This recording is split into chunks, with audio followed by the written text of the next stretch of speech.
Bapak-bapak yang insya Allah dimuliakan oleh Allah Subhanahu wa Ta'ala, kita bersyukur kepada Allah Subhanahu wa Ta'ala karena Allah Subhanahu wa Ta'ala telah berikan kita nikmat yang begitu banyak dari Allah.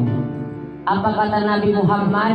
Ni'matani maghbunun fihi makatsirun minan nas, as-sihah wal faragh. Ada dua kenikmatan dari umatku yang sering lupa kepada nikmat ini. Yang pertama as-sihah, nikmat kesehatan. Pak, banyak orang yang sehat tapi malas ibadah. Banyak orang yang sehat tapi malas silaturahim. Banyak orang yang sehat tapi memutuskan tali silaturahmi. Tidak masuk surga orang yang memutuskan tali silaturahmi. Banyak orang yang sehat, yang kuat, tapi tak bisa menyambung tali silaturahim. Jangankan menyambung tali silaturahim, jangankan duduk untuk membaca tahlil, membaca yasin, membaca wirid, dan lain-lainnya. Untuk senyum di depan saudaranya pun tak mampu dia. Tak bisa dia. Kenapa? Dia merasa lebih hebat dari orang lain. Dia merasa lebih mulia dari orang lain. Dia ingin dihormati tapi tak menghormati orang lain. Dia ingin dimuliakan tapi tak memuliakan orang lain. Dia ingin dinomorsatukan tapi tak menomorsatukan orang lain. Maka kata Nabi, la tadkhulul jannah hatta tu'minu wa la tu'minu hatta tahabbu. Kalian tidak akan bisa masuk ke dalam surga sampai kalian menjadi orang yang beriman. Kalian tidak akan bisa menjadi orang yang beriman sampai kalian mencintai saudara kalian sesama muslim sebagaimana kalian mencintai diri kalian sendiri. Maka syarat masuk surga adalah menjadi orang yang beriman. Tetapi kata Nabi, syarat menjadi orang yang beriman adalah mencintai saudara sesama muslim sebagaimana kita mencintai diri kita sendiri.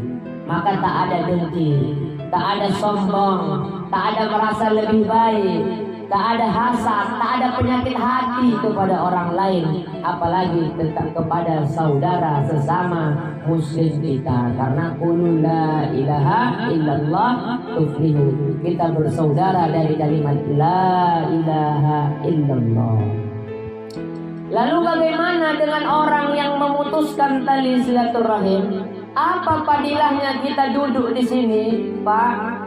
Seandainya kita duduk di sini hanya makan-makan saja, hanya makan-makan saja, tidak baca wirid, tidak baca tahlil, tidak baca tahtim, tidak baca yang lain-lain, tidak baca yasin, dan tidak mendengarkan ceramah, seandainya hanya duduk saja. Apa kata Nabi? Mamin muslimaini yaltaqiyani wa yatasafahani. Siapa muslim datang ke rumah saudaranya, bersalaman mereka, hanya salaman saja, faghfiro, diampuni segala dosa-dosanya.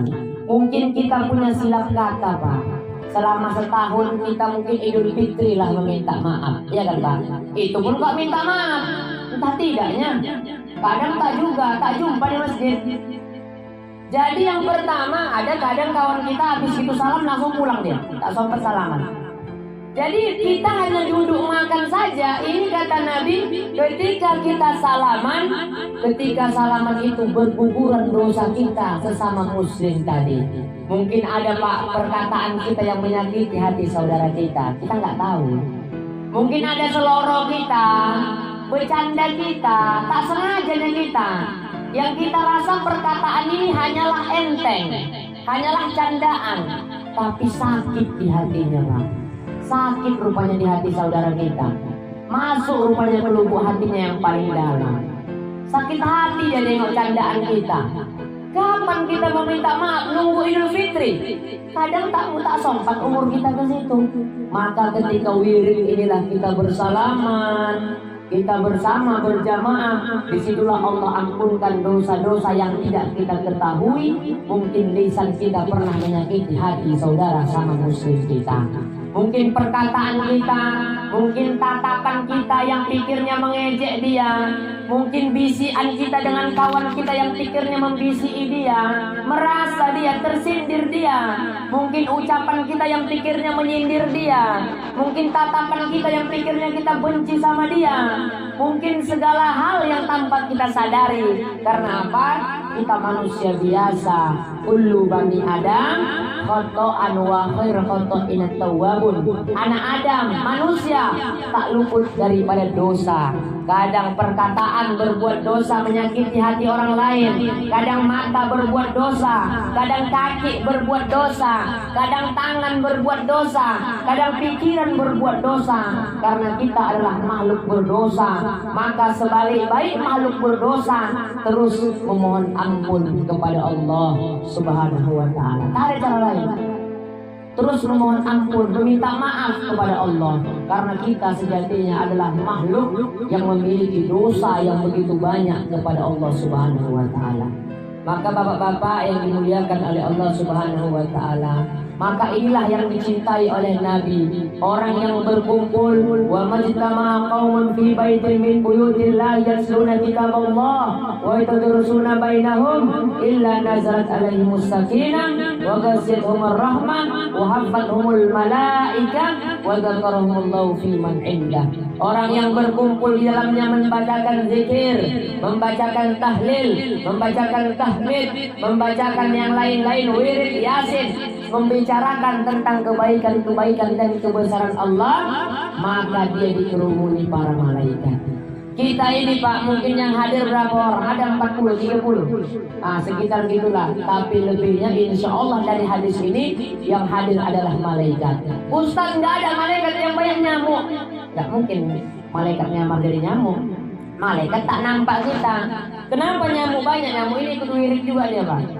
Kalau kita kumpulin, entah baca wirid dia, kita kumpul terkojit dia. Maka Bapak yang dimuliakan Allah Subhanahu wa ta'ala, jadi perkara-perkara inilah yang sekarang kiranya sepele menurut kita, padahal pahalanya besar. Pahala apa yang kita dapat tadi? Berjamaah. Yang kedua, silaturahim. Yang ketiga, wirid. Yang keempat, ya ada tausiah, mendengarkan tausiah. Yang kelima, apalagi salaman tadi. Banyak pahala-pahala kumpul seperti ini Pak, banyak. Pahalanya banyak sekali. Maka mudah-mudahan wirid kita ini istiqomah sampai kita tiada lagi di dunia ini, bahkan terus menerus sampai anak ke cucu kita. Amin ya rabbal alamin. Karena suasana inilah yang harus kita kokohkan. Karena kalau kita sering berjamaah ini, insya Allah kuat kita Pak. Kuat kita, insya Allah banyak pahala kita. Rasul senang, Nabi senang kita berjamaah seperti ini. Kenapa? Karena para sahabat juga sering berkumpul dengan Rasulullah. Ngapain? Mentaklim. Yang kedua membicarakan kebesaran Allah. Yang ketiga menanya sesuatu kepada Rasulullah. Jadi banyak para sahabat dan Rasul itu menghabiskan waktu di masjid ataupun di tempat Rasul biasa untuk menerangkan fadilah kitab amal. Banyak tempatnya. Terus Bapak yang dimuliakan Allah Subhanahu wa ta'ala, apa sih tujuan kita diciptakan Allah ke dunia ini? Apa tujuan Allah? Yang pertama, wa ma khalaqtul jinna wal insa illa liya'budun. Tidak aku ciptakan jin dan manusia illa kecuali liya'budu, kecuali untuk beribadah kepadaku, kecuali untuk menyembah kepadaku, kecuali untuk taat kepadaku, kecuali untuk dekat kepadaku. Allah ciptakan kita ke dunia ini yang pertama supaya kita ibadah kepada Allah. Jadi Ustaz, kenapa ada orang-orang yang gak mau ibadah sama Allah? Kenapa orang-orang ada yang gak mau taat sama Allah? Kenapa? Tapi Allah mau ciptakan kita ibadah. Kenapa? Karena ada al-hawa al-mudillala, hawa nafsu yang menyesatkan. Ketika kita diciptakan di alam ruh, Pak, Allah katakan kepada kita, wahai manusia, aku ciptakan engkau ke dunia, apakah engkau sanggup taat kepadaku? Apa kata ruh kita Pak? Qalu bala syahidna. Ya Allah, kami bersumpah, wallahi demi Allah, kami melihat kebesaranmu, kami akan beribadah kepadamu ketika kami diciptakan di dunia. Lalu apa kata malaikat? Ya Allah, nggak mungkin rasanya manusia itu ibadah samamu nanti. Nggak mungkin mereka taat. Mereka pasti lalai ya Allah. Perdengarkan kata-kataku ini, kata malaikat. Mereka banyak nanti majelis lalainya. Mereka banyak dosanya. Bahkan mereka nanti yang merusak sebagian bumi Fir'aun. Mereka yang merusak itu ya Allah. Jangan. Mereka sudah ragu sama kita. Udah ragu malaikat. Jangan ya Allah. Apa kata Allah? Aku lebih tahu. Apa kata Allah? Kalau kita berpegang teguh kepada agama, kepada ilmu, maka kita akan taat kepada Allah. Tapi kalau kita jauh dari suasana agama, jauh dari ilmu, kita akan ingkar kepada Allah. Maka orang yang hari-harinya menyibukkan harinya Pak, hanya untuk kelalaian, maka akan berat dia untuk bertaubat kepada Allah. Kenapa? Karena dia tak mencari majelis atau suasana agama. Allah nggak akan mau membuat kita jadi baik, berhijrah kalau nggak ada keinginan sendiri. Jadi orang yang biasanya balap liar tuh sampai mati. Kenapa? Dia nggak mau nyari suasana agama. Tapi kalau balap liar, tiba-tiba tersentak di hatinya ingin berbuat baik, dicarinya ceramah-ceramah, dicarinya ini, diikuti sholat, maka akan taubat dia. Jadi kemauan kita sendiri. Kalau kita mau taubat, insya Allah Allah bantu. Tapi kalau kita nggak mau taubat, sampai mati kita akan diberikan Allah taubat. Kenapa? Karena kemauan diri kita sendiri tak ada untuk bertaubat kepada Allah. Terus untuk ciptakan kita ke dunia ini untuk ibadah kepada Allah. Ibadah. Nah, supaya apa? Supaya kita masuk ke dalam surganya Allah. Kenapa Ustaz nggak langsung dimasukkan ke surga? Karena Allah ingin hamba yang mengutamakan Allah. Mana hamba yang menomorsatukan Allah? Mana hamba yang mengutamakan Allah? Dan mana hamba yang menomorduakan Allah? Dan mana hamba yang tidak mengingat Allah? Allah ciptakan kita dulu ke dunia supaya Allah tahu mana yang betul-betul berterima kasih kepada Allah, mana yang betul-betul sayang sama Allah, yang mendahulukan Allah, baru Allah juga mendahulukan dia masuk ke dalam surga. Untuk apa kita diciptakan kalau kita tak tahu diuntung kepada Allah? Untuk apa Allah masukkan surga kalau kita nggak tahu diuntung? Maka itulah Allah masukkan kita ke tempat yang sementara ini untuk menyortir kita dulu. Maka bapak-bapak yang dimuliakan Allah, al-hawa al-mudillalah, hawa nafsu yang menyesatkan. Kata malaikat, ya Allah, ciptakan manusia nggak usah pakai hawa nafsu, bisa nggak? Tidak bisa. Kalau kita nggak ada hawa nafsu Pak, kita ini kayak malaikat.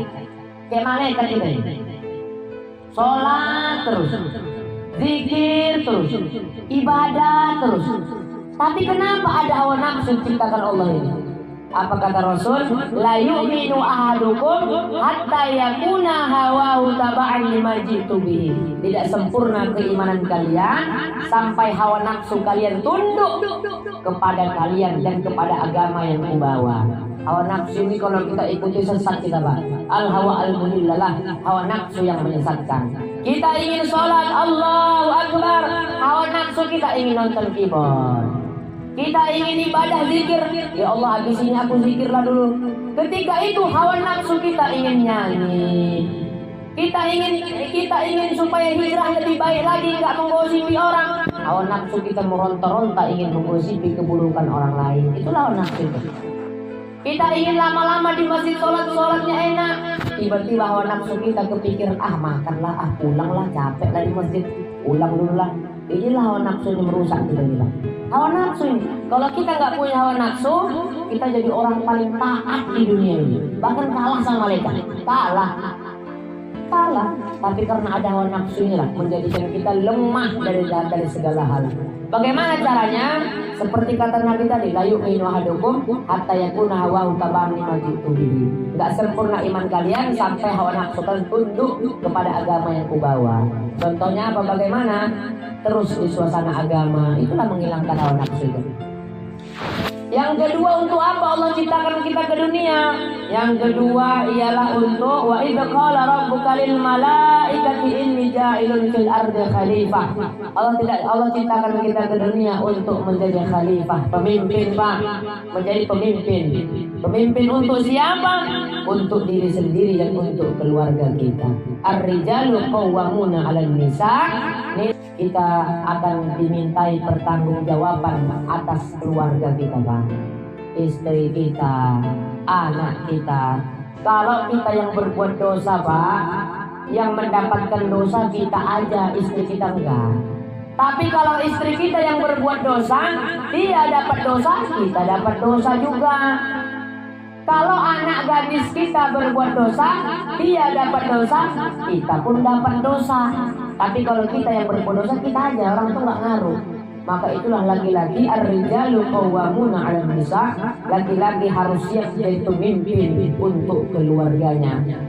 Pemimpin untuk keluarganya, memimpin keluarganya. Inilah yang harus. Jadi Bapak-bapak yang dimuliakan Allah Subhanahu wa taala, bagaimana pemimpin? Harus tegas, harus kuat, harus sabar, harus pandai, harus bisa memutuskan sesuatu yang susah. Inilah pemimpin ini.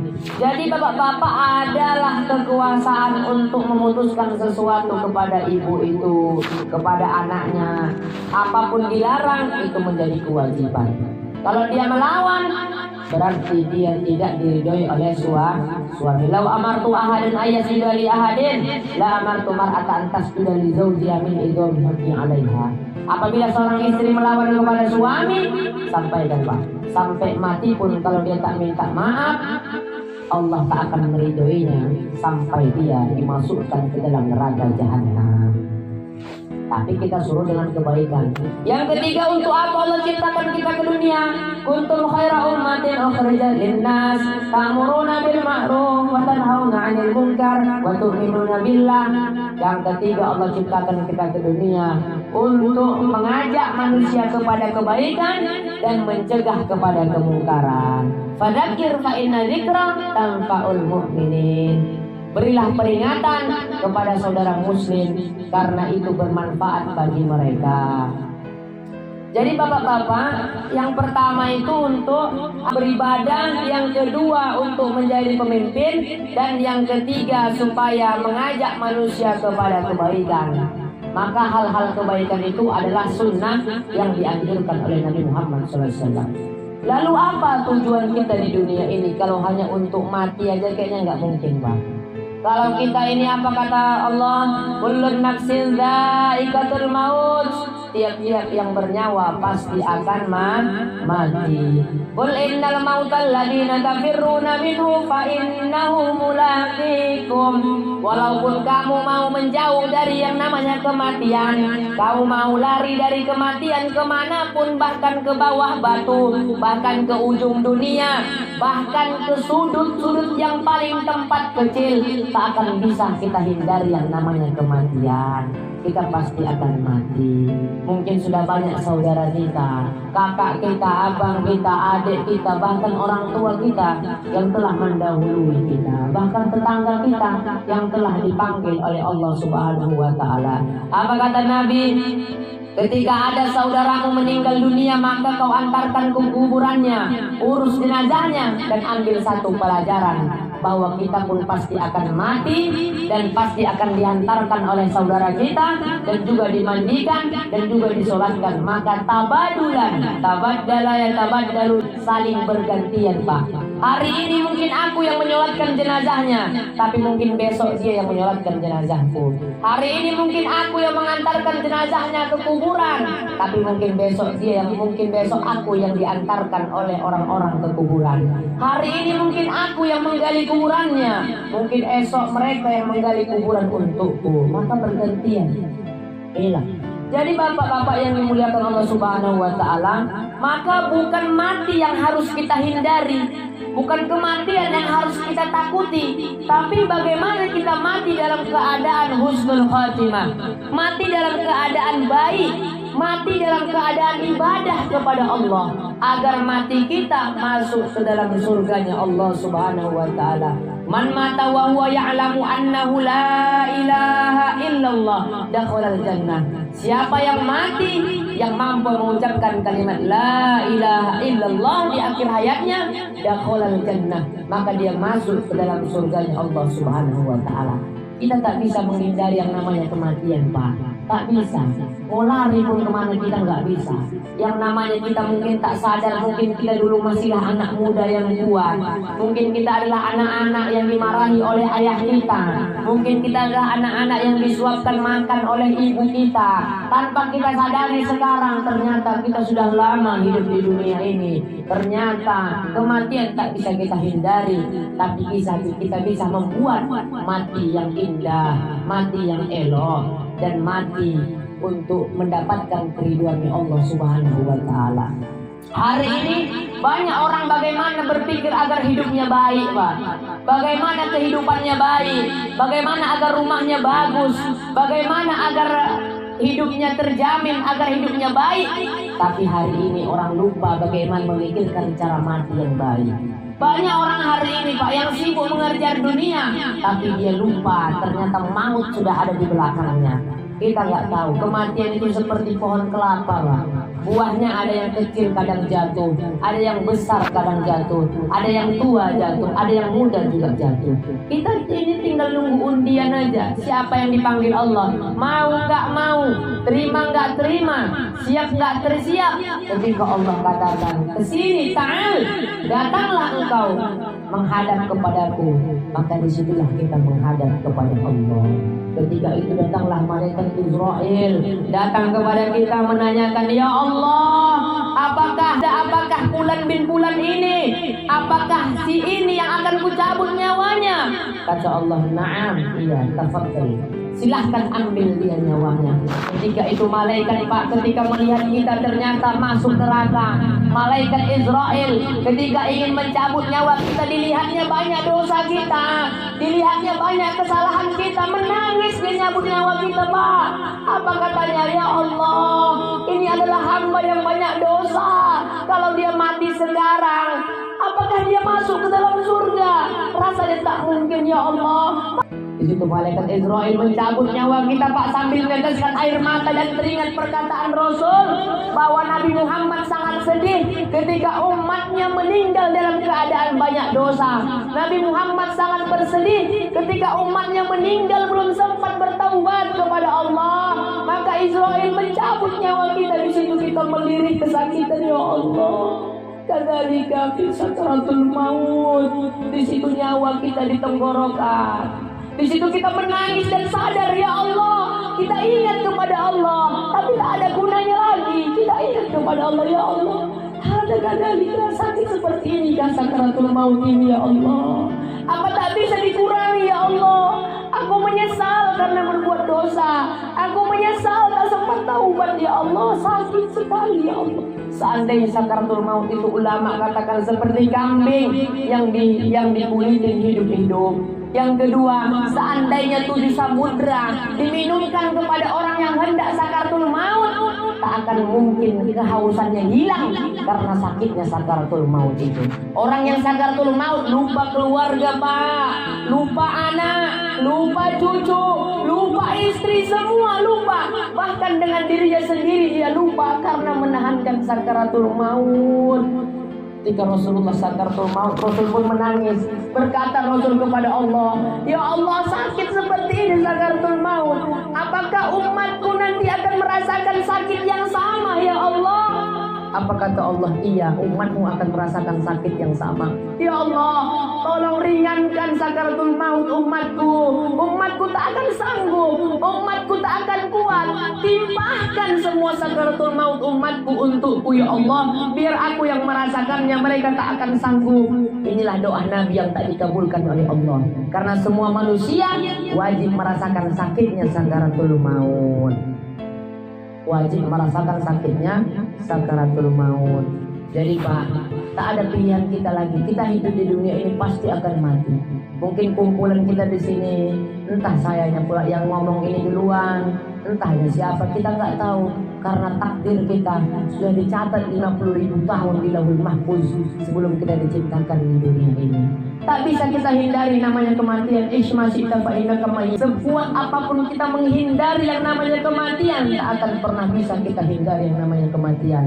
Orang yang kita sayang akan meninggalkan kita, kalau tidak kita yang akan meninggalkan mereka. Rumah yang kita selama ini kita damba-dambakan, banyak Pak orang yang baru membuat rumah baru beberapa hari ternyata dia meninggal dunia. Kemarin Pak gempa di Palu, banyak ada di situ beberapa orang yang baru buat rumah apa namanya, rumah perkumpulan itu, ternyata habis kena tsunami Palu. Padahal baru mendapatkan keimpiannya di rumah itu, tapi langsung habis kena tsunami. Apa maknanya?